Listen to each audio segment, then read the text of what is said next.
As the COVID-19 crisis unfolded in 2020, local funding partners created a regional critical response fund to combat the growing economic impact of the pandemic.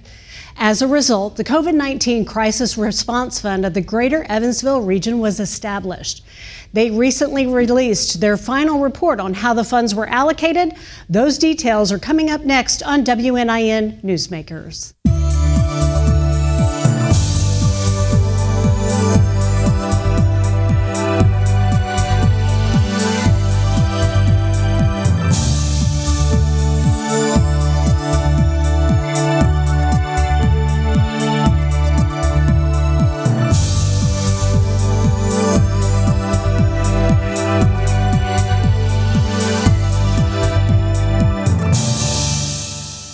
The COVID-19 Crisis Response Fund of the Greater Evansville Region was established by a number of local leaders in 2020.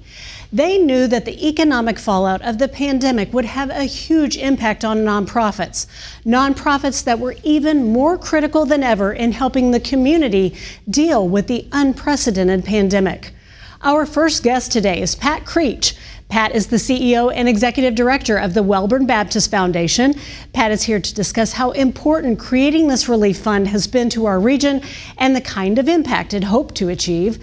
Pat, thanks for joining us today. Good to be here, Amy. Thanks. So tell us what prompted the local leaders, what led this group of initial funders to rally around this and create the response fund? That's a great question. Basically, it comes down to we just knew we had to have a response as a community, a coordinated, collaborative response to help our citizens, to help our region, and we knew that together we could come up with a better response than any of us could have individually as funders in the community. When you sat down and spoke with those initial funders, those initial partners, how did you establish, it was a lofty goal, $6 million. Where did you kind of come up with that? How does that flesh out? And tell us some of the individuals or some of the funders that were at the table during those initial discussions. Sure. Let me start with the second part of your question. So some of those initial funders were organizations like the Community Foundation Alliance, the United Way of Southwest Indiana, of course the Wellborn Baptist Foundation, some of the corporate donors like Centerpoint Energy, Old National Bank, and there's many others that if you're interested, you can go to the United Way website and see exactly who those initial funders were.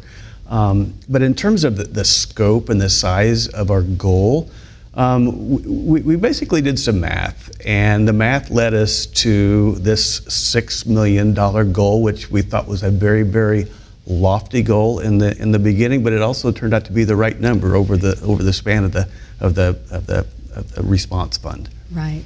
Well, and when you were starting to develop this fund, how did you determine, what region did it cover, and how did you determine the counties that were going to be covered by this response locally? Yeah, thank you. Well, we wanted a regional approach.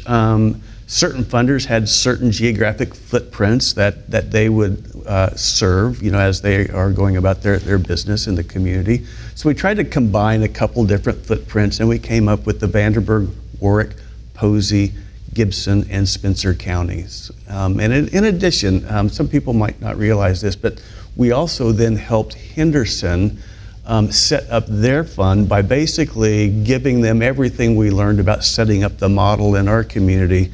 And they took parts of that model and they set up their own fund over in Henderson. Wonderful. Well, I know this is no small feat. Of course, you're trying to leverage funds from the Lilly Endowment through Indiana United Ways. You enlisted some of our local big heavy hitter fundraisers that really kind of championed the cause and also really helped to fundraise individually as well. So how did you go about creating the framework and kind of the structure of this fund? Because it is no small feat to grab all of these people together in the midst of a pandemic and then raise all that kind of money and distribute it. It's a great question, Amy. We knew that we needed to have some catalytic giving at the beginning, at the launch of the fund. So we elicited the partnership of some key corporate donors, funders, as well as some local philanthropy to help basically seed the fund with some significant initial gifts, and then we made a broader appeal, some of it targeted, some of it just broad-based for others in the community to come on board, to help our region, to help our residents who, as we all know, had incredible needs develop. Their lives were disrupted, their jobs were disrupted. So, together we just knew we had to pull together, and the resources came in.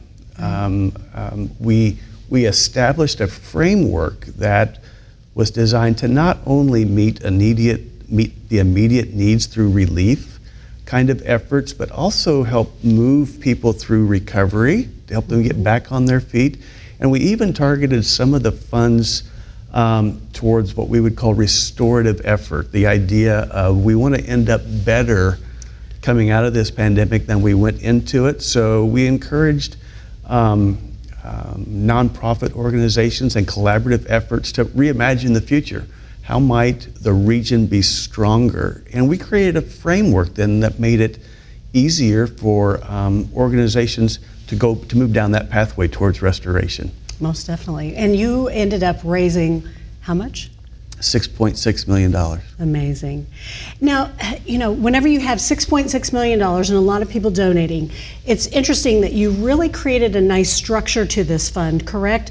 That was really about the rigor and about the assessment in terms of getting the money through the critical nonprofits to the people in need. So tell us a little bit about how you set up that process. Sure. So that there was accountability around how these funds were spent. So in order to administer the fund, if you will, we basically had 3 or 4 different teams. We had an oversight or advisory team. We had a grant application evaluation team. We also had a data and reporting team. Now, to answer your question, the grant application team was comprised of a number of organizations and individuals from across varying sectors that would review and vet literally hundreds of grant applications to try to determine which ones of those applications had the best opportunity to really make an impact in our community. So we drew on the experience, whether it be in philanthropy or lived experience, based on the work that these organizations and individuals do to help ensure that any funds going out would serve our community well, of course, but also to meet the goals of the fund, which was to move people out of their current situations, which sometimes were dire, and get back on a path of recovery and ultimately restoration. So that team really did the heavy lifting in the fund on a periodic basis. I think it was bi-weekly. That group got together to review applications, spent hours and hours and hours finding the best opportunities to steward really the gifts that came into the fund that we might make a great impact in the community. And it definitely has. As one of the initial funders and one of the advisory members, now that you look back on the fund, what do you think its greatest accomplishment was? And do you feel like you accomplished everything that you set out to do at the onset? That's a great question. In terms of the greatest accomplishments, it's always rewarding to see people helped, to see people in their time of need get a hand up. It's always rewarding to see a community truly pull together for the sake of their neighbors. That definitely happened in a very, very powerful way.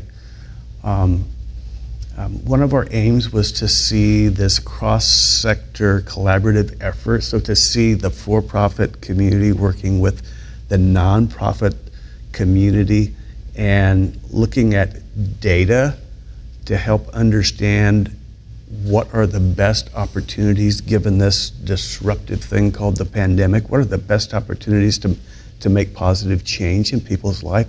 That's a huge, huge win.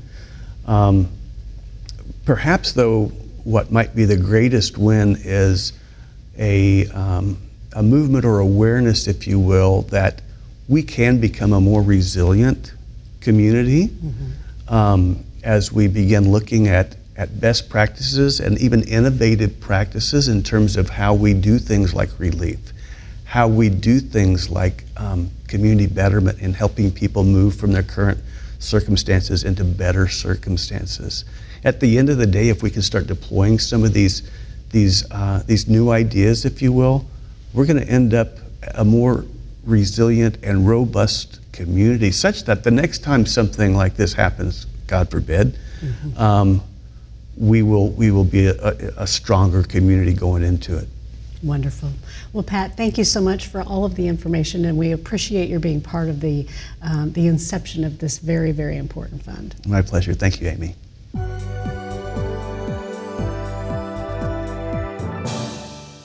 Now we're joined by the Nonprofit Excellence Officer for the Wellborn Baptist Foundation, Candace Perry. She'll be speaking to us about the process the evaluation committee used to guide their funding decisions. Candace, thank you so much for joining us. Thank you. So explain for our viewers, who could apply for funding and how did they go about that? Was there any selection criteria to even make application? Yeah, so any 501c3 nonprofit could apply to the fund. They would have to wait every 30 days for that application or a new application to be submitted. But we really asked them to take some time, spend time with the website, understand the criteria. As Pat had mentioned, we really created criteria for relief, recovery, and restoration, and we wanted organizations to really identify where they were within that, what type of project or program that they wanted to deliver, what was needed from them, and then from there they would just fill out the application and submit it. So you just mentioned waiting 30 days, so this means that nonprofits could actually come back to the fund That's right. within that 18-month time frame and apply again. Did you find that some organizations took advantage of that? Yeah, it was nice to have the rolling application, and we did have organizations come back many times, and there was just so much need throughout the entirety of the fund that it was important to have that ability to come back and ask for assistance. So, I can only imagine how difficult it is to sit around the table and evaluate so many good requests and figure out who to award funding to. So kind of walk us maybe through one of those meetings and one of those settings to help us understand how you made those tough decisions and evaluated. Yeah, well, I'll step you back a bit and just to paint a picture of whenever an organization was submitting an application, they were really interacting with a platform. They would go on, they'd get on their computer, go to the application website, and they would fill that out electronically. And so that information would then be released to our allocation committee. And we would take our time to review each one, again, against the criteria that was established. We were also taking into account the data that we were being provided by the advisory committee and others who are working hard to keep us up to date. We also looked at what kind of funding streams the organization was receiving funds from, what types of federal assistance they were getting. We looked at what type of populations they were serving. Were there any vulnerable populations? Were they serving elderly? Were they serving children? Just all of those, we wanted to look at the whole picture. All of those things really made a difference in the scoring that we did. And then once the scores were placed by each of the allocation members, then as a co-chair, myself and another co-chair, we would look at the results. We would prepare for a deliberation meeting, and we would do all of this by Zoom. We never once met in person because of COVID. Right. So through our Zoom interaction, we would talk about the application, the highlights, the scoring. We would ask the content experts who were a part of the committee what they knew of the organization and how they were serving in whatever county that they were in within the 5-county radius. So we really, again, took all of that into account so that we could make a firm recommendation according to the rubric, according to all of that I just mentioned. So then we would supply that to the advisory committee so they would know and have confidence in what we were submitting to them. Well, I know you wanted it to be a very objective process. You mentioned the rubric. and also kind of bringing together that data. And you wanted to, I guess, also show accountability for all of the investors, right? You wanted to ensure that their funds that they've donated have gone to causes that were really going to make an impact. And you held the nonprofits to reporting requirements. So tell us a little bit about those reporting requirements, and if you feel now, looking back, the nonprofits that you've granted, if they met the goals that they had stated originally. Yeah, such great questions. We did require all of the organizations to submit their reporting, and they had to do that after a month of serving. And so on a monthly basis, until all the funds were used by the organization, we were getting that input on what they were doing, how many they were serving, what the impact looked like. There were incredible stories shared with us. You know, there are so many organizations out there that we just, well, I could say I didn't know of. And so just learning what it was like for them, how they did not stop serving, they just had to figure out perhaps different ways. Many of those small organizations lost volunteers that were crucial to providing service, so they had to really pivot and figure out, how do we provide?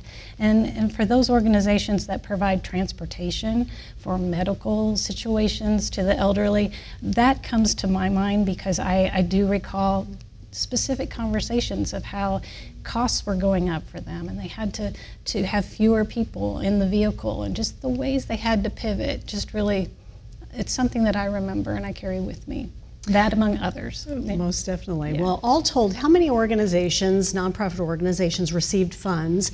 And we've talked about the relief, recovery, and restoration. Do you have a rough estimate of how those were kind of divvied out percentage-wise? Yeah, so there were 126 organizations, about 170 programs that were provided funds. There were about 36% who delivered relief services, and then 24% that were the serving recovery, and the rest were the restoration. So I asked this question of Pat, but I will ask it of you, being on the evaluation committee.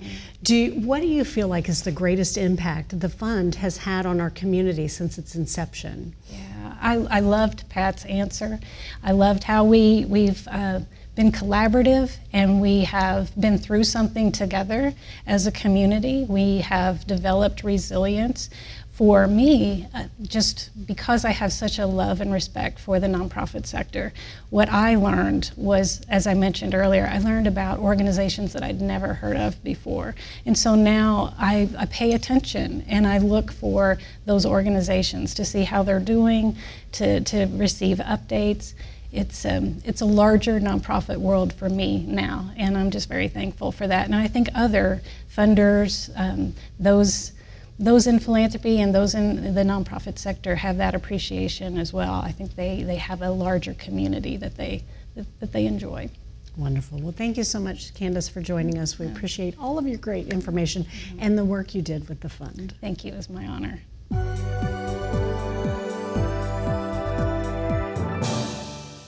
Lastly, we're joined by the president and CEO of the Community Foundation Alliance, Jill Carpenter.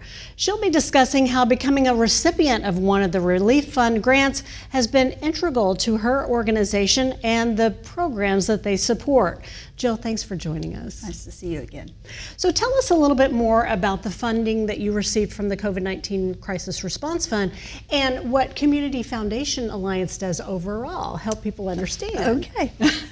So the Community Foundation Alliance is a network of 9 county community foundations, and we serve the 5 counties that the GERF Fund covered. And we raise money in the form of endowment, and then we grant that money out. So we're not a service provider. We don't provide direct service. We grant to organizations that provide that service. So this particular program was a program that had initially been funded by the Lilly Endowment back in 2020, right before the pandemic hit. And we received that funding from Lilly, not knowing how important the fund was going to be in the relief for the COVID response. So we received funding for this program from GERF 2 different times, once through the Dream Center and then once through our application. So I can talk a little bit about what that program is, but it's we don't actually implement the program. We give the money to the 3 organizations. Wonderful. So another funder, essentially, Yes, helping yes. funnel crucial funds to Right. the organizations. Right. So tell us about the PATHS program, because this is a neat program that, again, already won the accolades of Lilly Foundation by being a collaboration, correct? Right. So PATHS stands for Paving Access to Hope and Success. So it is a pilot program that is, we have service coordination in neighborhoods where people live, so they don't have to go outside their neighborhood for services. We meet families in their own neighborhood. We have family coordinators that work with families to identify challenges to financial well-being, and then look for ways to make that better. So they develop individualized case plans to work through all of those barriers. So when we originally started this, again, pre-pandemic, we had 3 neighborhoods, and we have 3 organizations in those neighborhoods that are implementing this program that house our family service coordinators. So you have the Dream Center, Potter's Wheel, and the Memorial CDC. Right. So the original plan with our Lilly Endowment funding was to have 3 family service coordinators in each of those neighborhoods at part-time, and it was a 2-year program. And so the funding which we received from Lilly was around, well, it was $227,000, and then we received an additional $75,000 from the GERF fund that went to the Dream Center for this program, and it was split between the 3 programs. And then we received, during the restoration application from GERF, we received another $165,000. And what this allowed us to do is take those family service coordinators to full-time and extend the program to 3 years. So we now are able to continue, and then the program then would be sustained by those 3 organizations past the pilot program. Okay.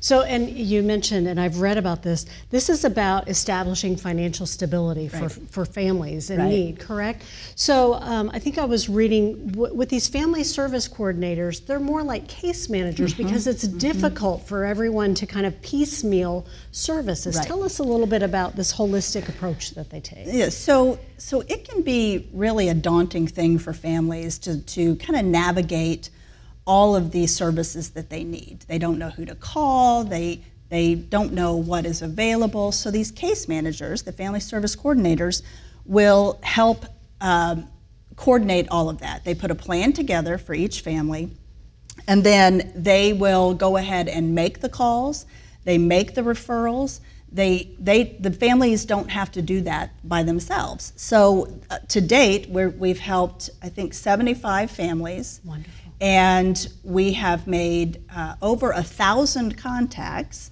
and over 100 referrals for those families. So it's definitely making an impact for the families that have participated in this program. Well, and as I looked through some of the report, I noticed, I mean, these are critical things like finding stable housing. Yes. Things that we think of as maybe being simple and easy, like getting a driver's license or something like that, that someone who might be impoverished or under-resourced have really difficult time doing. So it's really moving. And it's interesting to me, is this a 2-gen approach, right? So you're working with not only the adults, but also the children. kids. Right, Okay. That's right. And so one of the things that really came out of this program is because the program was already set up, the Memorial CDC collaborated with the City of Evansville to help those families that were in the Woodlands apartment complex to rehouse them. So that program being in place already was a way for us to go into that community and help those folks find other housing, because it was not inhabitable, so they needed other housing. And we're also currently working with the United Way. They've submitted a grant to, it's called Ride United, and it will address some emergency transportation needs. So it would provide Lyft transportation to these families to get to health care, to get to work, to appointments and other service providers. So that can be a barrier. Transportation is a barrier for these people. So that would be another piece of this program that the coordinators have been able to access. Well, it's really momentum, right? You mentioned you were able to get Lily. GERF just pushed you along even more. Now partnering with United Way, just establishing that momentum. So what would you say to the funders of GERF and the investors of GERF on how it's made an impact for both you and this PATHS program? Well, I'm not sure I can speak to adequately what it's meant to the folks who have benefited from the program.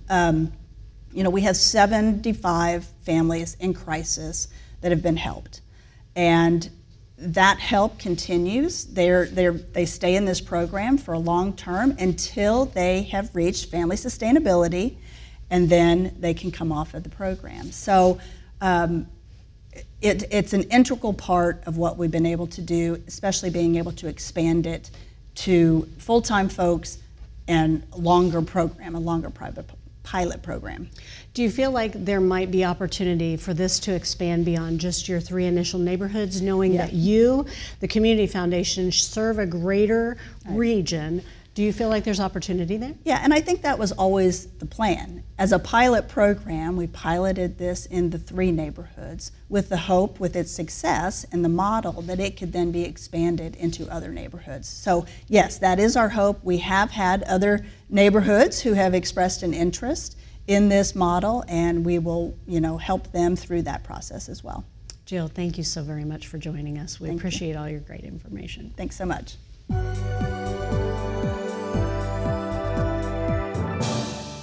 Thanks again to all of our guests for joining us to discuss the impact of the COVID-19 Crisis Response Fund of the Greater Evansville Region. Thanks for watching WNIN Newsmakers.